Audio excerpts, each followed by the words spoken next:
किया कि जब तक महाराष्ट्र के लोगों को जल का संरक्षण और जल के उपयोग की दक्षता समझ में नहीं आएगी, तब तक महाराष्ट्र बेपानी होता जाएगा। महाराष्ट्र केवल डैम बनाने से पानीदार नहीं बन सकता।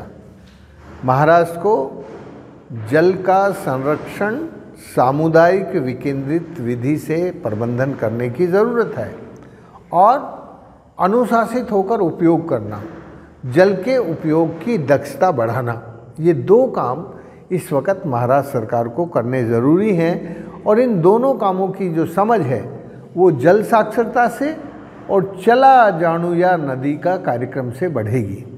तो हम जल साक्षरता में सरकार के अधिकारियों को और सरकार के जो संबंधित राजनेता हैं उनको ये समझाने की कोशिश कर रहे हैं कि महाराष्ट्र को यदि पानीदार बनाना है तो आपको महाराष्ट्र में सामुदायिक विकेंद्रित जल प्रबंधन करना पड़ेगा और जल की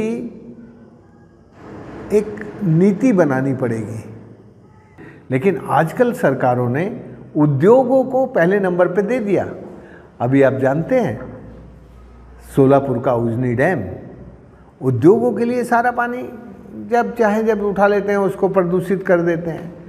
तो हमारा कहना ये है कि महाराष्ट्र में जल सुरक्षा प्रदान करने वाली जल नीति बननी चाहिए और नदियों को पुनर्जीवित करने के काम वाली नदी नीति बननी चाहिए।